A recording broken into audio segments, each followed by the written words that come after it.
I am Senna Nombo. You omitted the Amos. It depends on the day. Amos is for Sundays. Fantastic. Whereabouts are you as we speak? As we speak, I am at Yokohama. As in where they manufacture the tie, or is the city, the name of the city? The city in Japan. Fantastic. You have been with the entourage of the president covering a number of events there. What can you tell our cherished listeners at the moment? Okay, so I'm here because of the 9th Tokyo International Conference on African Development. Now, this is an event that started. They've been doing this since 1993. This is the 9th edition, and the event is co-hosted by the United Nations Development Program, the World Bank, the African Union, and of course the government of Japan. So, if you come here today, most of the African leaders that you're looking for, except a few, maybe Yoweri Museveni, well, he did not make it, but Baba was here yesterday. That's Ahmed Bola Tinubu, who is president for Nigeria, was here yesterday. I didn't see him today. Of course, our president is here. I've seen William Ruto, also to the South African presidents. There are presidents from all across the African continent. There are some that are being represented by their ministers. But our president made it a point to be here and be part of this 9th TICAD as they call it. We started yesterday. They will finish tomorrow. So yesterday, Wednesday, Thursday, Friday, 3-day events where various sessions are held. Yesterday, Ghana was the center stage. I think they offer each country an opportunity to sell themselves. And Ghana had that opportunity to do that. Today was the more of a conference session where the African leaders were given an opportunity, one after the other, to speak about the why they are here. Essentially, what do they want from the? Yeah. So that's the question. What do you want? So each of them, either you are a representative or you are the president of a country, they give you that opportunity to speak about where you are, what kind of partnership are you looking for from the people of Japan. And in our case, our president was the co-chair.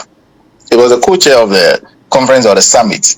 So he couldn't have spoken on behalf of the people of Ghana because he was one of those who was coordinating the event. So the Minister for Foreign Affairs did that on his behalf. And Harry, you after listening to them one after the other, you'll be convinced of one thing: we have the same problems on the African continent. Interesting. We in different countries, but it seems essentially we are saying the same thing. The same things. That's the impression you got listening to all the speakers. Yes. But the same things in different languages. But what did our minister tell the Japanese? What are some of the highlights of their presentation?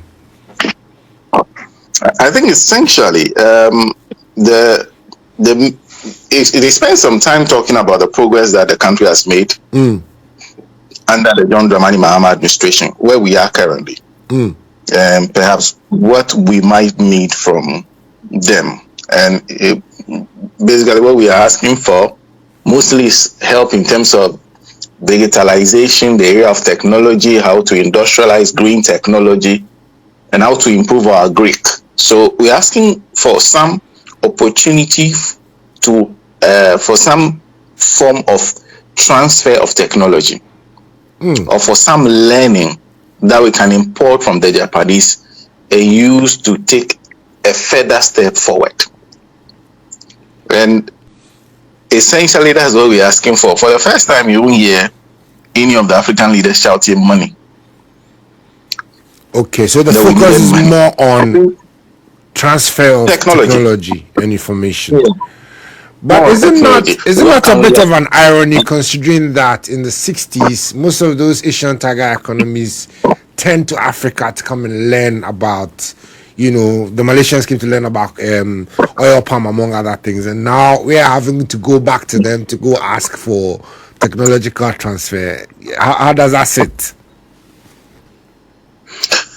Well, that's the interesting part. That's why I'm saying that when you listen, you get the same impression that we are different countries on one continent with the same problems. And the biggest challenge and what we are trying to figure out is how we can move from the stage where we are to the next stage. The next stage where we can deploy technology effectively to do the things that we want to do faster. So we know we are in the digital age.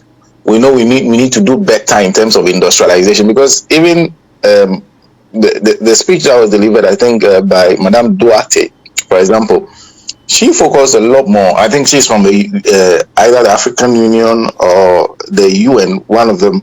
She focused a lot more on, if you're comparing Europe to Africa, whereas we have 17% of the world's population, which is nothing close to which is more than what Europe has. She was saying that there's a sterling difference in terms of energy use. In fact, Europe is Germany and France use more electric power than the entire African continent. That's a staggering statistic. Yeah, consumption of electric. Yes. So it speaks to many things. It speaks to the fact that most of the electricity we use mainly is for domestic use, and we don't do a lot more in the front of industrialization. So the matter of industrialization came up big time. How do we industrialize? So that's why I realized most of the focus is on how can we learn from the Japanese example. But if you listen to the conference, you get the impression that perhaps this is something they've been saying since 1993. So it's just another talk shop. They come together, eat, drink, throw the speeches about, and then nothing happens to the next conference.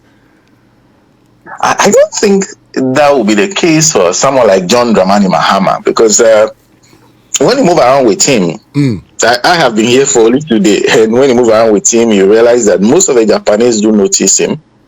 He seems to be perhaps someone who the Japanese do like a lot. In fact, he's been also after the conference, he was in another one, a panel discussion where questions were being raised about how to actually deal with the matter of big issue that came up, youth unemployment in Africa, the youth bulge that we are having. And he was warning about the fact that though it looks like a huge resource, it could be what pulls down the African continent because of the masses of young people who will be unemployed, angry and hungry, who might become a problem rather than a resource if they are not put to great use. So for someone like him, when you listen to him and you know how he worked with the Japanese government in his first term, Mahama #1, to try to bring some infrastructure development to the country, the Tema interchange, they were looking at the Volivo Bridge, which was later, I don't know for what, some strange reason, was never constructed under the 8 years of the Nana Akufo-Addo administration. So for him, I think the Japanese partnership means a lot to him. I don't know how much progress they'll make in terms of ensuring some technological transfer, but there's one thing the Japanese have been saying themselves. They are talking about doing the simple things. So they're talking about infrastructure as one of the big things that they are looking at, how they can partner with African countries to build infrastructure. Because I think the Japanese also realize that without infrastructure, the matter of digital divide, dealing with the moving the technology, the matter of industrialization, moving into a technological age, moving into a digital age would all be a talk shop if the infrastructure in Africa is not improved so that we can connect to each other better. Because even if you're doing digital, you're moving into the digital age, you need to build the infrastructure that is needed to do that. So there's a lot of learning I've been doing just listening to everybody talk about our problems on the African continent and comparing it to the way the Japanese are talking. And they when they speak, they seem to highlight our problem in a much more simpler manner. Yes, and yes. And so have they been given responses? Have they been given responses to what we have been saying? Like we put in a request for maybe X, Y, or Z. What have they been saying directly to those requests? Well, interestingly, those requests, and President Mahama even said it. There's not a matter of just come say it, and the next moment Japanese are carrying their technology, bringing to you. He says it won't work like that, and they understand that. They understand that it will take some level of work. You have to convince, you have to find a way of building partnerships that convinces the Japanese people that this is the best place to put their technology. Because, of course, the people involved are also private sector people. Toyota in Japan is not into charity work. So they have to be sure that if we are bringing our technology to Ghana, it will be also to the benefit of Toyota. So there's a need to always build a climate. And he talks nicely about, what do you call it? Over-regulation. That there's a tendency in the African continent for government to be sensitive without opening the space for the private sector to develop. So he says what he expects is that there's a lot more readiness on the part of African governments to open up the space, just open up, and create the environment for people, for startups to work. You know, they say in Ghana, businesses die very early. Local businesses, 2 years, you are being overtaxed. Most of them collapse very, very fast. So he's saying, open up, build the environment. He says, we know Africa needs to build that climate that attracts what we want. Like I said, the Japanese, the response has been simple, straightforward. They are saying they are looking at partnerships in terms of startups. For many young people who are interested in going into business, they are looking at partnerships that will ensure infrastructure is built, both every type of infrastructure, the physical infrastructure, like I told you about the Volivo Bridge, the Tama Interchange, among others, where they were ready to put in money to build that kind of infrastructure. So they are looking at Africa dealing with the problems one after the other. One after the other. Fantastic. The basic one first before we move on to the big issues. Fantastic. What's the next step after the Japan trip? I understand there's another leg to it. Oh, okay. After the Japan trip, I'm back to Ghana. But what I know is that the president is headed for Singapore. Oh, but you won't be on the Singapore trip? No, I won't be on the Singapore trip. And I'm sure if the other Fed crowd will say no. This is too much travel for a man who is traveling out of his country for the very first time. Except for Togo, I haven't traveled much. So it's quite hectic. That's just by the way. But I will not be on the Singapore. You know, I've been poking fun at you for getting stranded at Dubai, but I understand, and I figured you'd find your way out. So that's about it. But you know the interesting thing. When we're saying, at some point, I was at the Dubai airport, not knowing what not to do. There were other people who were now coming to ask for. Who were coming to ask me for directions, and I was surprised because I don't know how I look that convinced them that I could give them any directions. I was a little surprised. Anyhow, away from that, there's been some kind of a furor in your absence that there's a private jet involved in the whole trip to Japan. Did you go with a private jet? No, not at all. Not even the president had that privilege of traveling with a private jet. Everybody who went with the president, you can account for how they got there. In fact, I've seen I think a few ministers of state, about 3 of them. I've met the minister for rules. I think the minister for trade has been around. The minister for foreign affairs, and it cannot be accounted for how they traveled. Some of them had to have layovers in Dubai for about a whole day. In fact, the word going around is that the president was stranded, if you like, in Dubai for 22 hours. Can you confirm that as well? No, that's virtually impossible. To be very frank, I think that sometimes as a media, what we need to do is spend some time, and if you do not understand, you ask, so that they will explain to you. It's virtually impossible for a president to be stranded at an airport, because once they identify him as a president, the arrangements are different. So he was not stranded at the airport. Yes, it was transit, but he was not stranded. He had the necessary facilities to at least have some rest while he waited for the next plane to move him. So he was not stranded at all. That is not true. That is not true. It was a transit trip. Yes, there was a 1-day layover, but he was not stranded. It was well catered for. Even I was catered for. So imagine the president. I was explaining to somebody yesterday that if you fly Emirates and the layover is long, the airline checks you into a hotel as a courtesy.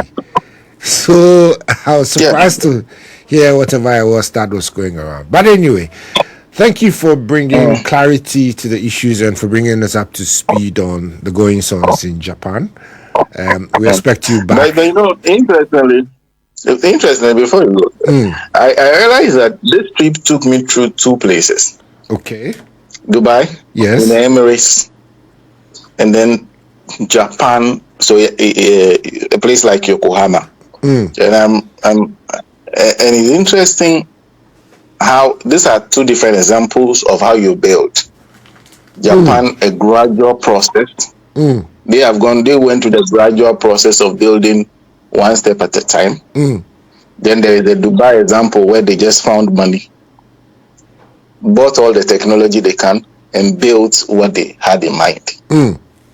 So 2 different places built with 2 different ideologies, but virtually maybe have gone to, they may not be in the same place, but there are 2 different examples that we can borrow. When you go to Dubai, you see a city built out of nothing, but they did in the desert a lot faster than Japan did. Japan has taken time to build one after the other, gradually, over the years. Yes, and so one had to come from war, and the other one had to come out of basically nothing in the desert. You see.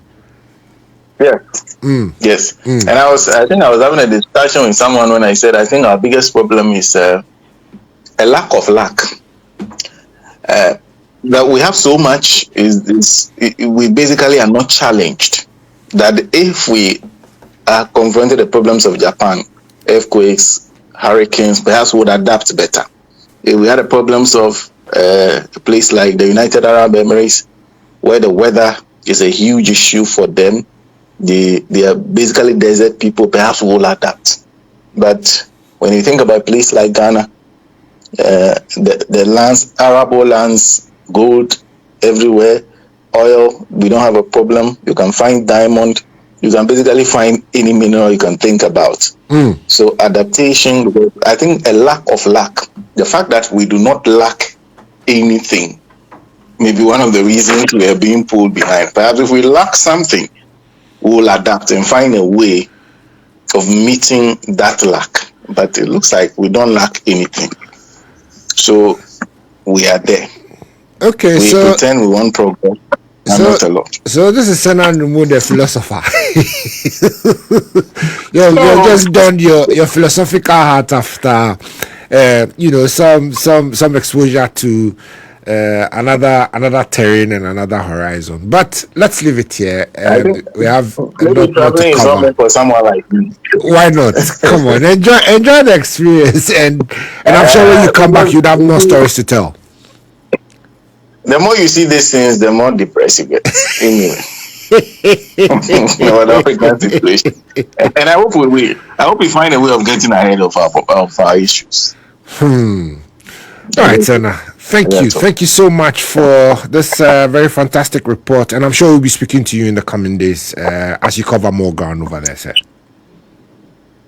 All right, thank you.